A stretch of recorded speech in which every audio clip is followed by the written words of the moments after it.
আম্মা কিভাবে ছেড়ে গেল আম্মা?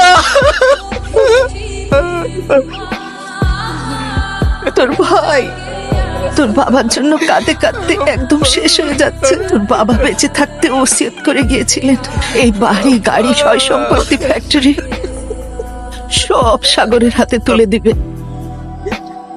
তুই তো দেশে থাকবি না, সবকিছু তো সাগরকেই দেখতে হবে। আর এই কারণেই তোর বাবা তোকে দেশে আসতে বলেছিল। বাবার লাশ দাফনের আগে যদি বাবার শেষ ইচ্ছাটা পূরণ করা যেত। তোমরা এই সময় কেন এসব বলতেছো? কখন বলবো? বাবাই তো বলে গেছেন। তাছাড়া বাবার লাশ দাফনের আগে যদি বাবার শেষ ইচ্ছা পূরণ করা হয়, বাবার আত্মা শান্তি পাবে। বুঝতে পারছিস না কেন? কষ্ট তোর একা লাগছে না মা, কষ্ট তো আমাদেরও লাগছে না কি? রিদিতা, মার কথা শোন, সই কর।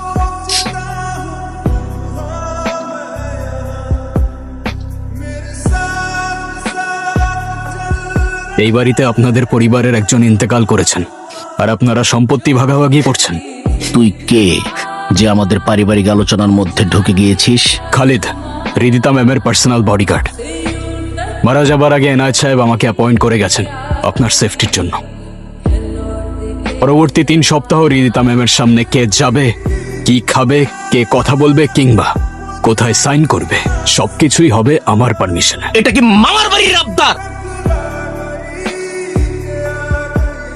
আমি কারোর থেকে পারমিশন চাইনি কিংবা কাউকে রিকোয়েস্ট করিনি। আমি আলটিমেটাম দিয়েছি, এখন কেউ পরিবারের বাইরে হোক কিংবা ভেতরে, রিদিতা ম্যামের সেফটির ব্যাপারে আমি কারোর ইন্টারাপশন অ্যালাউ করব না।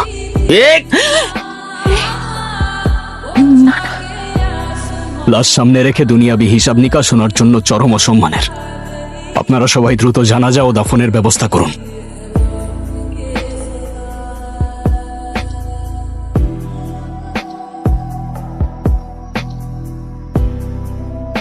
মা, তুমি যেভাবে ভাবছো ওইভাবে কিচ্ছু হবে না। এই মেয়ে সাইন করবে না। ওসিয়তনামায় সাইন নেওয়ার সময় তুমি ওকে দেখেছো? তারপর যখন বডিগার্ড না কি আসলো, ওকে দেখেছো? একদম চুপ ছিল, যেন সব ফোন দিয়ে আগের থেকে এটে রেখেছে। কালকে যদি মা তুমি আমাকে না থামাতে, আমি এর শেষ দেখে ছাড়তাম। বাবা একটু শান্ত হ, একটু চুপ কর। মানে যা করার আপোষে করতে হবে, জোর জবস্তি করে কিচ্ছু করা যাবে না। যদি পাড়া প্রতিবেশী আর আত্মীয় স্বজন সন্দেহ করে না, বিরাট একটা ঝামেলা হয়ে যাবে।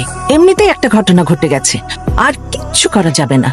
আমি যদি রিদিতাকে বুঝাই, ও বুঝবে। আচ্ছা মা, একটা বিষয় না আমার মাথায় আসে না। বাবা এই ফালতু বডিগার্ডটাকে অ্যাপয়েন্ট করলো কবে? কবে কি করেছে কিছুই বলতে পারি না। বডিগার্ড সাহেব, একটা কথা কনের আসিল। বলো। আইরিন খালাম্মার সাগর ভাইজান কিন্তু শান্ত ইয়া বইয়া নাই। সাগর ভাইজান আমি গিয়ে দেখি আগুন হয়ে রইছে।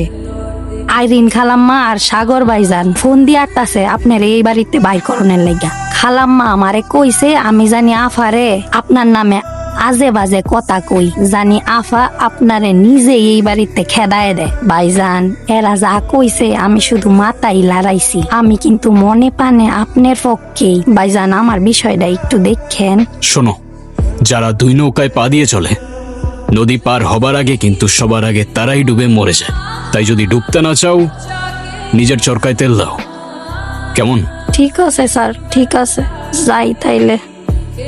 স্যার। হ্যালো খালেদ, ওদিকে সব ঠিক আছে তো? জি স্যার। শোনো, ও কিন্তু আমার খুব ঘনিষ্ঠ বন্ধুর মেয়ে। তুমি থাকতে ওর যেন কোনো অসুবিধা না হয়। আপনি নিশ্চিন্তে থাকুন, আমার নজর এড়িয়ে কোনো বিপদ ওনার অব্দি পৌঁছাবে না স্যার। তা জানি।